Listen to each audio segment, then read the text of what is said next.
Nous avons donc le plaisir ce matin d'être en compagnie d'Éric Emmanuel Schmitt. Bonjour. Bonjour. Merci beaucoup d'être avec nous sur RCJ. Éric Emmanuel Schmitt, comment on vous présente à chaque fois? Vous avez tellement de casquettes. Chez nous, on dit d'idées mais finalement, vous avez tellement de casquettes. Allez, dramaturge, romancier, nouvelliste, essayiste, cinéaste, l'opéra aussi que vous avez fait il y a quelque temps. Il y a cet objet tout à fait sublime qui est aussi extrêmement original, le Carnaval des animaux, dont on va parler. Et puis, évidemment, Le Poison d'amour qui vient de sortir chez Albin Michel, les pièces de théâtre, plusieurs à l'affiche, dont on va parler. Vous dormez quand, Éric Emmanuel Schmitt? Vous voulez savoir la vérité? Dites-moi la vérité. Je dors beaucoup. C'est vrai? Mais oui. Quand? C'est pas possible. Non, il me faut mes 8 heures. Il me faut mes 8 heures de sommeil. Et c'est parce que je dors comme un bébé, comme un enfant. Je dors mes 8 heures de sommeil. Que les 16 heures qui restent. Voilà, je suis très bien, je suis en forme, je suis concentré, je suis pas agressif, etc. Mais si on commence à me rogner sur mon sommeil, alors là, je me mets à éprouver de la fatigue. Non, alors je crois aux vertus du sommeil. Je suis le contraire de Francis Huster. On est très amis, qui lui dort 4 heures et arrive à être actif toute la journée. Moi, il faut que je dorme 8 heures. Mais je concentre après. Vous concentrez ensuite sur les 16 heures qui restent. Vous carburez à quoi, vous? Parce que Francis, il carbure au coca. Moi, je carbure au thé. Au thé, d'accord, qui est juste à côté. Très bien, si vous nous le dites. Alors, Éric Emmanuel Schmitt, on va parler de toute votre actualité. On va commencer peut-être par ce livre absolument diabolique qui s'appelle Le Poison d'amour, qui vient de paraître aux éditions Albin Michel, où vous nous baladez quand même, on est d'accord, hein, une fois de plus. C'est un des plaisirs de l'auteur, mais c'est aussi un des plaisirs du lecteur d'être surpris. Et on va l'être, vous allez l'être, extrêmement surpris par ce livre qui, j'ai envie de dire, c'est pas votre habitude non plus d'avoir 4 personnages qui parlent comme ça les unes après les autres, et puis surtout des jeunes filles qui ont 16 ans. Comment vous est venue l'idée du début du livre? Je voulais parler de la naissance de l'amour et de la naissance du désir amoureux, parce que j'ai toujours gardé en moi, mais tout le monde garde en soi, cet âge des premières fois, où c'est tellement intense que c'est violent. Alors après, on met un peu de sagesse, un peu de modération, et encore, on n'y arrive pas toujours. On n'est pas à l'abri. Et je trouve cet âge absolument bouleversant. Je me suis toujours très, très bien entendu avec, en plus, les adolescents tout le long de ma vie. Alors souvent, les adultes n'aiment pas les adolescents. Pour écrire ce livre, j'ai eu un grand cadeau. Ma belle-fille, qui a 16 ans, et ses amis, qui ont aussi 16 ans, m'ont confié leurs journaux intimes. Et c'est là que j'ai compris que je n'étais pas un adulte comme les autres pour elles. Je n'étais pas un parent à proprement parler. Parce qu'elles me lisent, elles aiment mes livres, et elles me les ont confiés en me disant « On sait que tu ne nous jugeras pas ». C'est beau, c'est un beau cadeau. J'étais presque aussi ému de recevoir ça qu'après d'écrire le livre. Et du coup, j'ai pu replonger, pas seulement dans ma mémoire, mais dans les textes réels de ces jeunes filles. Et j'ai vu ce qu'il y avait d'invariant, c'est-à-dire toujours l'éblouissement et puis en même temps l'asservissement au désir, la volonté de maîtrise et en même temps la volonté de lâcher prise, toutes ces découvertes de l'adolescence. Alors ça, c'est éternel. Mais j'ai vu aussi ce qu'il y avait d'actuel. C'est-à-dire qu'elles sont entourées de couples qui ne durent pas. Elles sont dans des familles refaites, défaites, et puis d'ailleurs les quelques-unes qui ont une famille qui est pas défaite ou refaite, ça se passe pas si bien que ça. Et donc je me suis dit tiens, quelque chose a changé. Pendant des siècles, quand on arrivait à l'amour, on avait comme modèle le couple unique qui dure toute une vie. Aujourd'hui, quand on arrive à l'amour, on a des adultes qui, en toute bonne conscience et sans douleur parfois, disent non, l'amour ça dure le temps que ça dure. Et alors c'est peut-être pour ça aussi que par opposition, il y a beaucoup de couples jeunes, 16 ans, 17 ans, qui durent longtemps en fait. Oui. C'est le cas de 2 héros de votre livre. Oui. C'est pas les héros primaires. C'est pas les héros fondamentaux, mais il y a effectivement un couple dans ce lycée. Et en même temps, même si ce couple est extrêmement soudé, on va voir que tout d'un coup, ce que veut le garçon, la fille ne l'a pas entendu. Parce que, sous prétexte d'accident contraceptif, il y a en fait quelque chose de beaucoup plus profond dans la volonté de conjurer une malédiction familiale et de donner la vie. Alors, nos 4 jeunes filles, il y a Julia, il y a Anouchka, il y a Raphaël et il y a Colombe. Elles sont amies à la vie, à la mort, comme on dit. Ça commence même avec... Elles vont à un moment donné sur le fameux pont des amoureux et puis elles mettent un cadenas. Oui, comme vous dites, amies à la vie, à la mort, mais en même temps avec l'illusion de l'amitié. C'est-à-dire, elles pensent qu'elles sont semblables. Et c'est évidemment cet âge de l'adolescence. C'est ça l'illusion de l'amitié, c'est penser qu'on est semblable? Non, parce que l'amitié n'est pas une illusion, et j'y crois beaucoup, mais il y a des amitiés illusoires. D'ailleurs, l'une d'elles, quand on lui demande c'est quoi une meilleure amie, elle dit c'est moi, mais en mieux. Donc, elles se pensent totalement semblables, elles sont synchrones, elles vibrent ensemble, et jusqu'au moment où, au fond, les premiers désirs et les premières histoires d'amour vont les spécifier, les différencier, et elles vont se rendre compte qu'elles sont extrêmement différentes. Elles sont très différentes. Alors, il y a celle qui est... il y a Raphaël, dont on dit c'est la fille insurpassable, la meilleure élève de la classe et la plus fêtarde. Il y a Anouchka, qui, elle, rencontre des... Enfin, ses parents ont des problèmes. Ça commence aussi par ça, la séparation. Oui, c'est celle qui ne veut pas grandir. Parents. C'est celle qui ne veut pas grandir. Elle est effrayée de ce qu'elle voit dans la glace, des transformations physiques. Elle trouve qu'elle n'est plus une enfant, mais elle n'est pas une femme. Elle a l'impression d'être le chaînon manquant. Et puis, en plus, ses parents se séparent. Donc, c'est beaucoup pour elle. Elle voudrait régresser. Et d'ailleurs, elle va arrêter de s'alimenter. Il y a Julia, qui est celle qui va avoir la première relation sexuelle, et qui va le raconter aux copines au retour d'Angleterre. Et puis il y a Colombe. Et puis il y a Colombe, moi qui est mon personnage préféré du roman, c'est d'ailleurs elle qui finit le livre. Colombe qui est une fille qui se cherche mais qui se trouve. Mais qui contrairement peut-être à d'autres dans voilà, elle est très libre au fond, elle est assez amoureuse de son autonomie, je pense que ça va être une femme capable vraiment d'aimer et qui sera aimée, et à la fin du livre on racontera évidemment non, parce que c'est diabolique, surtout pas tout ce qui se passe, mais elle est capable du pardon. Oui. C'est-à-dire qu'elle est vraiment dans la dimension de l'amour. Parce que le pardon, moi, c'est un thème qui m'obsède. Parce que... on est 3-4 jours après Yom Kippour ici, alors voilà. Vous pensez bien qu'on a de quoi dire aussi. Pardonner, c'est considérer que l'autre ne se réduit pas à un seul de ses actes. C'est apercevoir toute la complexité infinie de chaque être et refuser de le pétrifier dans un seul des moments de sa vie. Il y a des gens comme ça qui vous ne pourriez pas pardonner, malgré ce que vous venez de dire? Il y a des choses impardonnables, il y a des actes impardonnables. Mais des actes, pas des êtres. Tout être mérite le respect, enfin, tout être appelle le respect. Tout être ne le mérite pas, mais tout être appelle le respect. Voilà. Et donc, après, oui, un acte doit être condamné, doit être jugé, quelqu'un doit expier pour un acte, mais ce n'est pas toute la personne qui se résume à cet acte. Ces jeunes filles, votre belle-fille dont vous parliez tout à l'heure, et ses copines, quand elles ont lu le livre, elles ont dit quoi? Elles ont dit oui, ça nous ressemble, ou alors... Oui, elles étaient incroyablement... ça ne revenait pas qu'un homme de 50 ans puisse devenir 4 jeunes filles comme ça. C'est la magie de l'écriture. Voilà, c'est vrai ça. Que c'est incroyable. Et elles m'ont même dit que voilà, j'avais deviné encore d'elles plus que ce qu'il y avait dans leurs journaux. Et ça, je vais vous dire la vérité, je n'en étais pas conscient. C'est simplement la logique des personnages. Qui vous a emporté. Alors, il y a d'autres personnages dans le livre en dehors de ces 4. Il y a les personnages secondaires. Et puis, il y a Roméo et Juliette. Oui. Parce que la grande histoire aussi du livre et de ces jeunes filles, c'est qu'on va jouer Roméo et Juliette au lycée. L'une d'entre elles va jouer Juliette. Et comme on n'arrive pas à trouver de Roméo, eh bien, l'une d'entre elles va aussi jouer Roméo. Oui, parce que les garçons à cet âge-là, les garçons de 16 ans, ils ne veulent pas jouer un garçon de 16 ans amoureux. Ils préfèrent les rôles de composition. Et donc, ça va être une fille qui va s'y coller. Et c'est la fameuse Raphaël, la meilleure élève et la plus fêtarde, mais en même temps, un peu le garçon manqué. Et qui a beaucoup de doutes sur sa féminité, sur sa légitimité de fille. Et c'est donc elle qui va jouer Roméo. Alors, il y a toutes les répétitions de Roméo et Juliette pendant tout le livre. Jusqu'à la fin, la pièce qui va se jouer.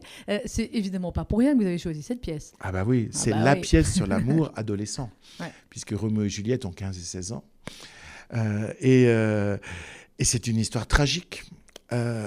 C'est pas que je pense que l'amour est tragique, mais je pense que l'amour à 15 ou 16 ans, c'est tellement violent que ça peut emmener les êtres dans des attitudes complètement excessives. Et dans mes 4 héroïnes, autant s'il y a une Colombe qui au fondamentalement incarne la lumière et la modération, les autres jeunes filles sont beaucoup plus excessives. Et vous savez, c'est quand même l'âge où on peut se suicider à cause d'une phrase. Ou à cause d'une phrase qu'on a entendue, mais ou qu'on n'a pas entendue. Il y a une exacerbation de la sensibilité à cet âge-là qui est profondément touchante pour nous adultes, mais c'est pas seulement touchant, c'est dangereux. C'est angoissant, c'est inquiétant. Ouais. À un moment donné, c'est Julia, je crois qu'il dit, justement quand il parle des garçons qui veulent pas jouer Roméo, il se protège des émotions par la vulgarité, le gros mot cache le grand sentiment. Oui. Ouais. Vous, qui ne vous cachez pas vos émotions, à travers les livres, on peut quand même capter, du Éric Emmanuel Schmitt. Oui. Vous diriez quoi peut-être aux jeunes hommes qui nous écoutent, ou aux hommes un peu plus vieux qui écoutent et qui eux aussi cachent leurs émotions? Vous leur dites ne les cachez pas? Moi, je trouve que la pudeur est une chose absolument magnifique. Alors, en même temps, moi, j'adore les gens qui expriment leurs sentiments parce que c'est la pluie dans le désert. Moi, je vais prouver mes sentiments plus que les exprimer. C'est-à-dire, en fait, je suis plus... et puis, dans l'expression, je serai plus littéraire que littéral. Ouais. C'est-à-dire que je vais raconter des histoires ou je vais inventer une anecdote pour que l'autre comprenne à quel point il est important pour moi, à quel point une amitié peut être forte, une camaraderie peut être essentielle, ou un amour, évidemment. Mais moi, je fais partie de ces gens extrêmement pudiques, mais ce qui me sauve, c'est d'un côté la littérature qui me permet d'accéder à tout ce continent d'émotions qu'en tant qu'homme dans la vie, parfois j'ai du mal à exprimer. Mais évidemment, moi j'écris aux gens que j'aime. Donc là, tout d'un coup, ils ont la vérité. Voilà. Et puis... Et ce qui me sauve, c'est cette littérature. Et puis surtout, l'idée que voilà, il n'y a pas d'amour, il n'y a que des preuves d'amour. Ah, vous m'avez enlevé ma phrase. Ah, Cocteau avait raison. Hein. Ouais. Cocteau avait raison. Donc, vous en êtes très proche. Ces 4 jeunes filles, finalement, elles vont toutes avoir une expérience de l'amour plus ou moins heureuse. Il y a Colombe qui va commencer, elle a pas multiplié, elle n'a pas non plus 10 amants dans le livre, mais bon. Mais disons qu'elle en a un pour sa première fois. Ouais. Qui était son meilleur copain quand elle était petite. Son meilleur copain d'enfance, comme ça, elle sait que ça ne l'engage pas trop. Enfin, au fond, elle calcule assez bien. Hein. Ouais. Elle dit que c'est arrivé par hasard, mais c'est assez bien calculé. Ouais. On ne sait jamais, d'ailleurs, la part de préméditation et de surprise qu'il peut y avoir dans la vie amoureuse, de manière générale. Parce vous le dites, c'est Julia qui dit, on ne choisit pas en amour, on est choisi par l'amour. Oui, voilà. Et donc, elle va connaître sa première fois. Donc, se sentant prête pour la première fois, elle se dit, ça y est, je suis prête pour le garçon que j'aime. Et puis, c'est peut-être un autre, finalement, parce qu'elle a besoin de tester son pouvoir de séduction. Alors, vraiment, ça, c'est le propre de l'âge de 16-17 ans. On teste. On teste son pouvoir érotique. Et c'est tellement compréhensible. Non, mais c'est clair. Si on le fait pas à cet âge-là, après... Oui, il vaut mieux le tester à ce moment-là, puis après s'engager dans des belles histoires, que le tester toute sa vie, parce qu'on a une insécurité profonde. Oui, ça c'est clair aussi. Il y a des personnages secondaires aussi qui sont extrêmement attachants. Le papa d'Anouchka, je ne sais pas si on peut révéler ou pas pourquoi il sépare de sa mère. C'est quasiment au début du livre, donc voilà. Il quitte la maman d'Anouchka pour un autre homme, en fait. Et donc il y a aussi ce sujet-là. Il y a 2-3 sujets de société comme ça que vous évoquez, mine de rien, dans le livre, Éric Emmanuel Schmitt. C'est aussi... Ça arrive dans certaines familles. Vous vouliez montrer aussi les réactions très intelligentes de la fille, la réaction aussi de la maman d'Anouchka. Tout cela est très, très bien décrit. Oui. Elle, évidemment, quand ses parents se séparent, elle souffre comme tous les enfants. Et surtout, elle souffre d'une chose, c'est d'avoir d'un côté un père qui pleure parce qu'il brise sa famille, et de l'autre côté, une mère qui, évidemment... pleure aussi. Et elle a l'impression d'être le parent de ses parents. Et ça, c'est une grande violence pour elle et ça lui est même insupportable. Au fond, à part leur histoire, ils lui ont ôté son statut d'enfant. Mais elle va sans doute s'y faire. Et puis, et elle est comme les jeunes d'aujourd'hui, elle juge pas beaucoup.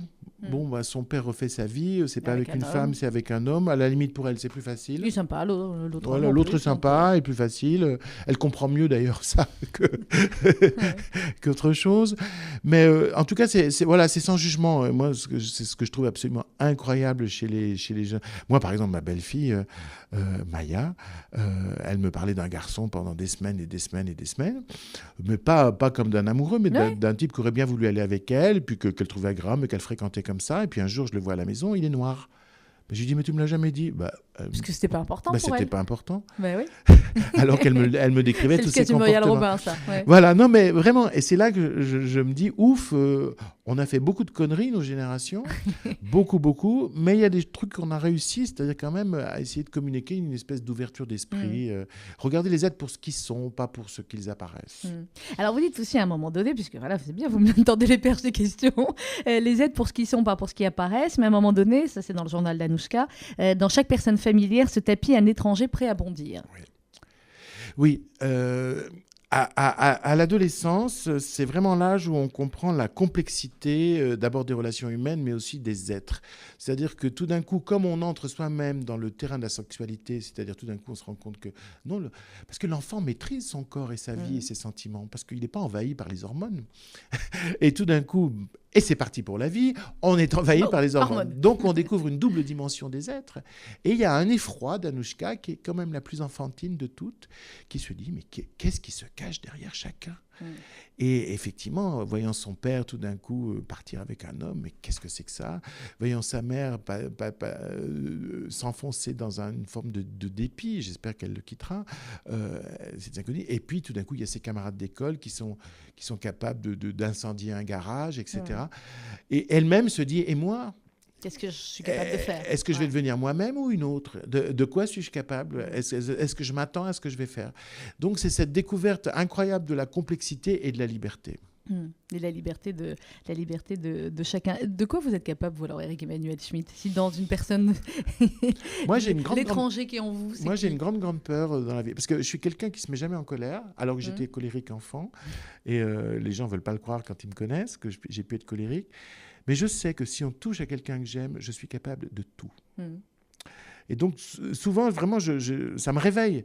J'ai ce rêve où, tout d'un coup, on s'en prend à une personne aimée. Et voilà, je bascule. À mon tour, je rends même pas œil pour œil, dent pour dent. Moi je rends dentition entière contre une dent et figure fracassée pour un œil. Je sais que j'en serais capable, alors que c'est le contraire de mes valeurs, et que je crois à la justice, etc. Parce que...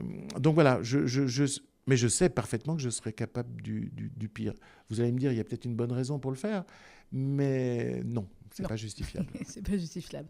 Éric Emmanuel Schmitt, on va continuer à parler du Poison d'amour qui vient de paraître donc aux éditions Albin Michel. On va parler aussi du Carnaval des animaux, votre version tout à fait inédite et absolument géniale. On en parle dans un instant, juste après une petite page de publicité. On se retrouve avec mon invité en direct en studio, Éric Emmanuel Schmitt. On a parlé du Poison d'amour qui vient de paraître aux éditions Albin Michel. On va parler des pièces de théâtre, évidemment, Éric Emmanuel. Mais un mot, et même un peu plus qu'un mot, sur cet objet totalement hybride, ce livre fabuleux, Le Carnaval des animaux de Camille Saint-Saëns, musique de Camille Saint-Saëns, et illustration de Pascal Bordet, qui est une remarquable illustratrice et costumière de théâtre, avec au piano notre fabuleux Pascal Amoyel, et vous. Ben oui. Comment ça vous est venu ? Ah, écoutez, vous savez que j'aime passionnément la musique. Et quand on aime quelque chose, on a envie de Et quand faire... on pense que Beethoven est mort et que tu as créé Voilà, ta vie. et ma vie avec Mozart. Et donc, quand on aime quelque chose, on a envie de le transmettre. Et le Carnaval des animaux, c'est une musique que j'aime beaucoup, que j'écoutais dans mon enfance. Et moi, je l'écoutais avec le récit qu'avait écrit Francis Blanche à l'époque. Alors, qui est très drôle, mais qui n'a aucun rapport avec la musique. Il s'amuse sur les noms des animaux, il fait des jeux de mots, etc. Et je me suis dit, il faut faire une version qui puisse être drôle, elle aussi, qui soit fantaisiste aussi, mais qui montre comment Saint-Saëns fait des animaux avec des sons. Et donc, dans ce texte qui s'adresse vraiment à tout le monde, qui s'adresse aux enfants, aux grands. Alors, soyez pas effrayés par la richesse du vocabulaire. Les enfants adorent les mots qu'ils ne connaissent pas. Ils adorent les mots nouveaux. Exactement. Vous allez juste être un peu embêtés, vous, pour leur expliquer peut-être certains mots. Voilà. Bon. Parce que tout est en vers, et donc il y a la musique des mots, ce qui fait que les enfants, ça leur plaît. Et du coup, ils vont apprendre plein de mots nouveaux. J'étais absolument contre cette idée qu'il faut parler de 300 mots pour s'adresser aux enfants. On est d'accord. Voilà. Et donc, voilà, j'ai bâti cette histoire où Saint-Saëns essaye de séduire 3 femmes qui lui lancent des défis, qui lui proposent de lui ramener des animaux. Alors autour de lui, les autres hommes cherchent des animaux réels et lui se débrouille avec les notes et finalement c'est lui qui va gagner. Et voilà, je voulais montrer comment... parce que nous, on sait faire des animaux avec un petit peu de glaise ou avec un crayon ou avec une feuille de papier, mais avec des sons. Lui, il sait faire. Même avec un son aussi abject que le i-an d'un âne ou le coucou du coucou, il fait ça. Et même avec les animaux silencieux. Alors, on va écouter un extrait avec l'aquarium, Pascal Amoyel, donc au piano. Le texte est lu. Quand il y a du texte lu, c'est lu par Anne Roumanoff. Et vous allez voir ce que ça donne, le carnaval des animaux, version Éric Emmanuel Schmitt.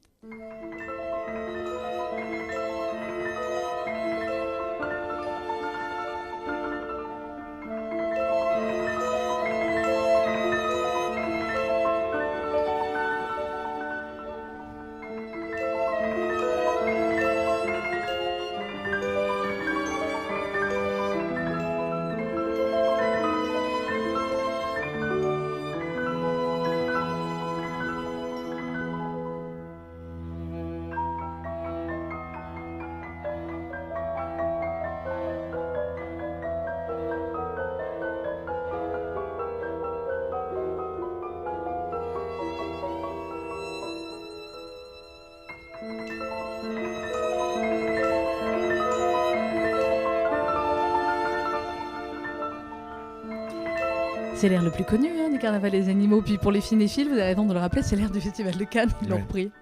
Qu'est-ce que c'est beau. Oui. Quel doigté, ce Pascal Amoyel. Et puis il est entouré de sacrés musiciens, dont sa femme, Emmanuel Bertrand, bien sûr. Et c'est un petit bijou. Voilà, il fait... Saint-Saëns arrive à représenter une cage de silence, c'est-à-dire un aquarium. Alors, on entend les bulles qui sont perlées au piano, on entend les nageoires plus continues des poissons avec les cordes qui jouent, et puis je dirais la féerie d'un aquarium qui est un univers à part grâce au xylophone qui, de temps en temps, vient appuyer les notes. Voilà. C'est un petit bijou, ce livre, Oui, parce que depuis une semaine, tout le monde me le dit, donc je finis par le croire. Mais on a mis 3 ans à le faire, effectivement. Ça ne m'étonne pas. D'abord, il y a beaucoup de collaborations de grands noms. Il y a vous, il y a Anne Roumanoff, il y a Pascal Amoyel. Voilà, j'imagine que pour réunir tout le monde, pour réussir à travailler, ce n'était pas évident. Voilà. Et puis, c'est un petit bijou parce que les adultes vont adorer. Et puis, vous allez adorer aussi vous mettre avec vos enfants, leur lire une page, leur montrer les dessins, leur faire écouter la musique en même temps. Voilà. Puis alors après, ils veulent slammer avec le texte. Par exemple, quand Saint-Saëns décrit à quel point il est moche en se regardant dans la glace, il y a des gamins qui disent je vais l'apprendre et puis je vais le slammer. Donc un mélange de slam et de Saint-Saëns. Je ne suis pas contre. C'est comme ça aussi qu'on apprend la culture aux enfants, la musique. Et la langue. Et la langue, clairement. Le Carnaval des animaux, c'est paru aussi chez Albin Michel. Et vraiment, je vous le conseille. Il y avait 40 aquarelles originales de Pascal Bordet, qu'on recevra aussi d'ailleurs dans quelques jours pour un autre projet. Alors le théâtre, Éric Emmanuel Schmitt. Il y a combien de pièces en ce moment à l'affiche ? À Paris. Parce que oui, à Paris.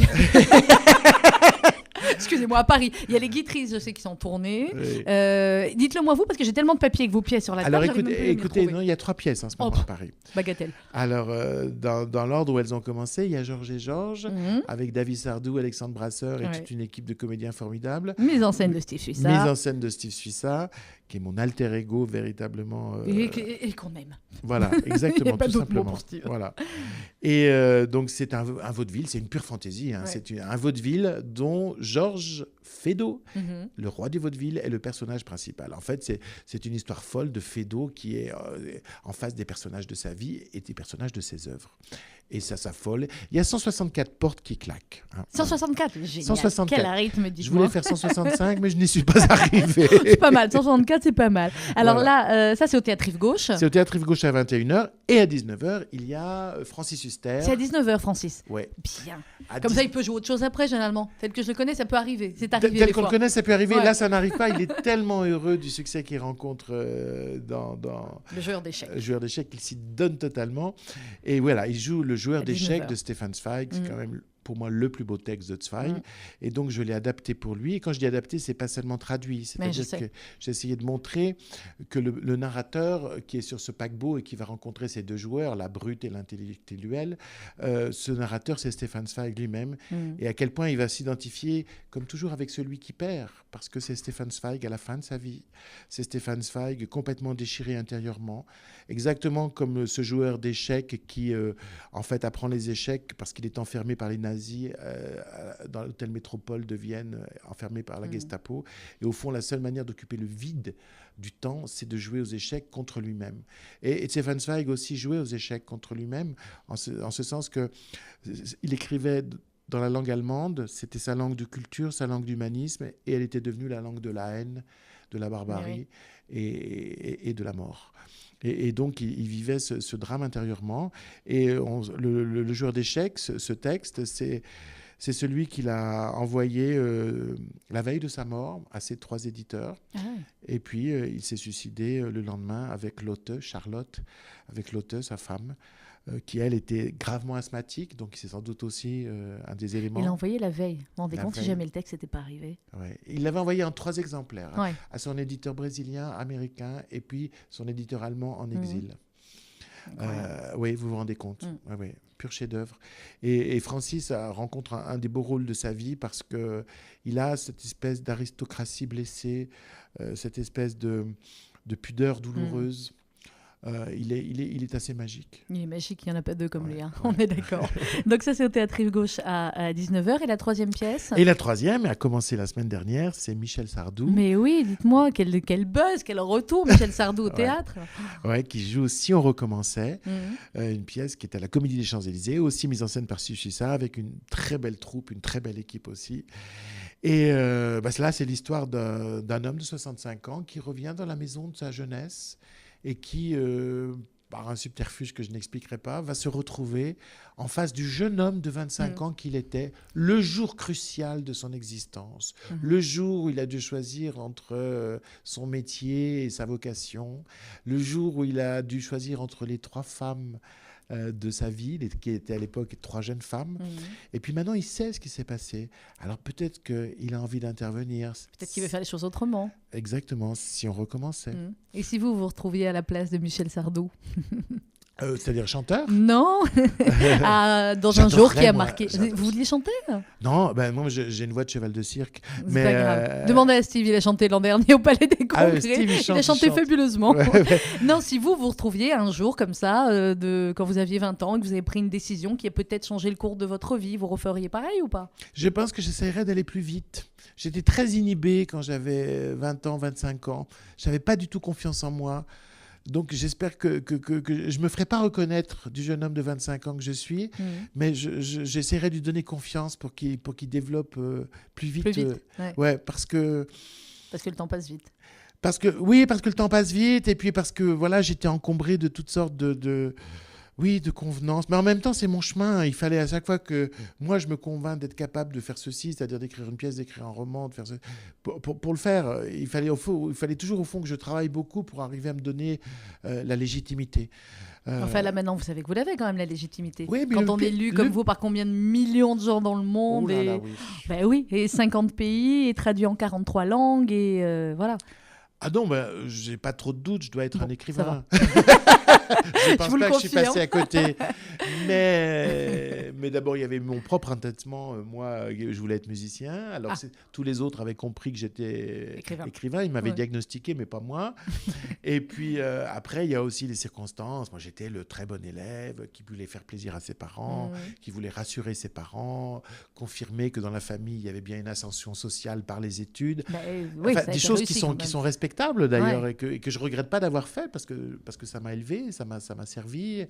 En plus, ça a rendu heureux mes parents. Mais au fond, la liberté n'est venue qu'après, une fois que j'ai bien donné des gages. il fallait plusieurs étapes. Vous savez qu'on vous doit beaucoup, je ne sais pas si la communauté juive le sait assez, parce que le journal d'Anne Frank, c'est grâce à vous, Éric Emmanuel Schmitt, parce que ce journal d'Anne Frank, il a été proposé à plusieurs théâtres, et puis ils n'en voulaient pas. Non. Comme un petit peu le livre de Tatiana Dronel s'appelait Sarah. Alors, comme vous êtes dit, je veux absolument la monter, cette pièce, le journal d'Anne Frank, vous avez acheté le théâtre. Et carrément. Oh, c'est plus pratique comme ça, remarquez. on en rit, mais vraiment merci, parce que c'est une pièce qui a fait un travail de devoir, de mémoire. D'abord, la pièce c'est tellement important. Une des plus belles pièces que j'ai vues de ma vie. Ouais. Et puis voilà. Et puis le devoir de mémoire, il est... Complètement. Et puis surtout, je me suis rendu compte que quelque chose avait changé dans Paris. Vous savez, moi, je vis en Belgique, je suis franco-belge. Et tout d'un coup, plus de théâtre pour prendre ça. Alors, les prétextes officiels, c'était... on connaît déjà l'histoire, oui, d'accord. Puis c'est triste, puis il y a 9 personnages, et puis il faut des décors et tout et tout. Une frilosité absolument insupportable. Et je me suis dit, bon, voilà, je ne me laisserai pas faire. Je me suis endetté, j'ai acheté le théâtre et je ne le regrette pas du tout. Alors, on a fait 220 représentations du journal d'Anne Frank, avec Francis Huster, avec Roxane Durand qui jouait Anne Frank, Steve à la mise en scène. Et du coup, c'est le début de l'aventure de ce théâtre, qui est une aventure qu'on partage beaucoup avec Steve Suissa et Francis Huster, parce que c'est aussi une histoire d'amitié. Vous savez, le monde est tellement cruel que l'amitié, c'est quand même un rempart. Et une forge pour faire aussi des belles choses, quoi, quand c'est des amitiés créatives comme celle-ci. Et c'est vrai que cette année, monter le joueur d'échecs, c'était oui, c'est aussi un peu une continuité. C'était une continuité, c'est-à-dire faire entendre la voix des vaincus. C'était le propre de Stefan Zweig. C'est toujours la voix des vaincus, même quand il écrit des histoires amoureuses, c'est toujours des vaincus en amour. Voilà, c'est pas la voix des vainqueurs. C'est jamais le Et gagnant. il se trouve quand même que 50 ans après, 70 ans après, la seule voix qui nous intéresse, c'est la voix humaine, fragile, intelligente et complexe des vaincus. Et vous dites, Éric Emmanuel Schmitt, que vous êtes un juif imaginaire. Parce que c'est vrai qu'à cause de votre nom, beaucoup de gens, je pense que ils vont peut-être l'apprendre à cause de mon nom et de mes sujets aussi. Et de vos sujets, oui. J'ai écrit L'enfant de Noé, qui est l'histoire d'un enfant caché pendant la guerre. Ouais. J'ai écrit La part de l'autre, qui est une tentative de comprendre l'horreur hitlérienne, etc. etc. Et je le dis, non, moi, je ne suis pas juif. Je suis un juif imaginaire tout simplement pour un traumatisme total. C'est-à-dire, quand j'avais 11 ans, mes parents m'ont emmené voir un film sur la guerre et sur donc la découverte des camps et sur la Shoah. Je ne sais pas le titre de ce film. Je n'arrive pas à le retrouver. Mais j'étais bouleversé. J'étais bouleversé parce que je découvrais l'horreur politique. Et puis j'étais bouleversé aussi pour une raison totalement intime, c'est-à-dire que l'allemand, c'était la langue de mes grands-parents, Schmitt et Steinmetz, parce qu'on était alsaciens. Et c'était la langue de la tendresse et de l'amour. Et tout d'un coup, je voyais ce moustachu là sur l'écran. C'était la langue de la haine. Je comprenais bien ce qu'il disait en plus. Et du coup, c'était un divorce intérieur. Je me suis dit, mais de quel côté de cette langue je suis ? Et quand j'ai vu évidemment l'horreur des camps, je me suis dit, bon, alors s'il suffit... Comment on peut tuer un enfant sous prétexte qu'il est juif, et après un adulte sous prétexte qu'il est juif. Donc je me suis dit, s'il suffit d'être né pour être coupable, alors je suis juif. Voilà, c'est ça que j'appelle le juif imaginaire. Franchement, on vous garde complètement et on vous adopte, Éric Emmanuel Schmitt. Un mot, parce qu'on en a parlé hors antenne, justement, sur ce climat en France qui devient assez compliqué depuis une quinzaine d'années, qui devient de plus en plus antisémite, il faut le dire, avec des cris de mort aux juifs qu'on a encore entendus dans les rues de Paris cet été, avec des attaques antisémites par centaines, avec des gens sur les plateaux de télé qui se mettent à réhabiliter Pétain ou Vichy, avec vous voyez de qui je veux parler. Oui. On est parfois dans un délire total maintenant. Maintenant, là, devant tout ça, moi, je suis en train de changer mes idées. C'est-à-dire je pensais que l'antisémitisme, c'était historique. C'était une espèce une fièvre d'un moment de l'histoire et que ça ne durerait pas. C'était idéaliste et naïf, vous allez me dire. Non, mais... Et maintenant, je me rends compte que c'est continu depuis 20 siècles. Et je me dis que ce qu'on doit maintenant aussi détester dans le juif, c'est au fond son ancienneté, sa légitimité, la tenue de son histoire et au fond une identité très forte. Et vous savez, j'ai toujours pensé que le racisme, c'était pas la peur de la différence, c'était la peur que la différence soit rien. Et là, je sens effectivement qu'il y a dans un antisémitisme des gens qui finalement se sentent moins ancrés dans une histoire que ceux qu'ils dénoncent. Et alors, ça va créer, à mon avis, une virulence nouvelle. Là, il va falloir que tous, intellectuels, artistes, journalistes, politiques, les politiques, mon Dieu, dans la société, voilà. Il faut que dans la société, voilà, on développe un discours intelligent qui soit compréhensible par tout le monde pour vraiment essayer d'éviter ça. Il faut un réveil sérieux, là. Oui, et puis il faut arrêter d'entretenir des confusions entre les termes, Mais parce qu'en plus, j'ai le sentiment, malgré tout, mais tant pis si ça vous choque, mais qu'il va se passer la même chose pour une partie de l'islam. C'est-à-dire qu'il y a aussi maintenant une assimilation de islam et islamisme, c'est-à-dire... Non, ça me choque pas, mais c'est vrai que, d'abord, beaucoup de gens confondent les termes, ça c'est clair, mais qu'il faut aussi, pas un réveil, mais en tout cas une affirmation beaucoup plus forte des musulmans de France ou des musulmans d'ailleurs par rapport à cela. Il y a un petit... Oui, je suis d'accord avec vous, il y a un petit quelque chose. Ça ne bouge pas assez, mais ça va bouger plus. Mais moi, j'ai un grand quelque chose. Il faut qu'il y ait, comme vous dites, un grand quelque chose. C'est les trois religions du livre, le christianisme, le judaïsme dans l'ordre, le judaïsme, le christianisme et l'islam. Il faut que cette identité commune soit absolument le socle de nos relations, parce qu'on a tous nos intégristes dans toutes ces religions. Et il y a aussi dans l'athéisme des intégristes. Ouais. On est mal barré. Il y a eu des grandes dictatures, des grands totalitarismes athées qui ont été des intégrismes athées. Donc voilà, soyons frères en ayant conscience de notre histoire, de ce qu'on a en commun, de ce qu'on peut partager. Et souvent, d'ailleurs, ce qu'on a à partager, c'est l'ignorance, parce que qui a raison ? Oui, mais le problème, c'est que c'est l'ignorance, justement, dont vient l'antisémitisme, dont vient le cette racisme. ignorance-là, bien sûr, l'ignorance absolue de l'autre. Alors, chacun notre tâche. L'ignorance de l'histoire, l'ignorance complètement. Moi, ma tâche d'écrivain, c'est d'écrire justement des récits qui peuvent être lus par beaucoup de gens et qui peuvent créer de la tolérance. Et puis après, ma tâche de citoyen, c'est de prendre la parole. C'est d'acheter des théâtres pour faire jouer Anne Frank. Voilà. Si on a une autre pièce comme ça, on vous prévient, avec Emmanuel Schmitt, pour prendre un autre prêt. Et puis voilà. J'aurais pu parler avec vous encore pendant des heures, mais merci beaucoup d'être venu ce matin. Évidemment, Le Poison d'amour aux éditions Albin Michel. Vous allez le lire d'une traite. Il n'est pas très long en plus, il fait même pas 200 pages, mais c'est tellement dense que voilà, vous allez le lire d'une traite et vous attacher à ces 4 héroïnes qu'on peut peut-être retrouver, peut-être pas toutes, mais peut-être on peut les retrouver dans 10 ans ou dans 15 ans. Pourquoi pas Pourquoi pas J'aimerais bien savoir ce qu'elles sont devenues, certaines. Oui, je me suis attaché. Vous êtes attaché vous aussi. Bon, allez, vous montrez un autre. Je passe mes commandes. Et puis le Carnaval des animaux, Éric Emmanuel Schmitt, musique de Camille Saint-Saëns, évidemment, pareil, aux éditions Albin Michel. Et le théâtre, on va y venir très vite voir et Michel Sardou et Francis Huster et toutes ces pièces mises en scène par Steve Suissa, Steve et Francis qui sont nos invités d'ici quelques jours. Dès que Steve, si tu nous écoutes, me rappellera pour fixer la date. Merci beaucoup, Éric Emmanuel Schmitt. Et puis comme nous, on est juste quelques jours après la nouvelle année juive, on est en 5775. Nous, on vous souhaite une très très belle année.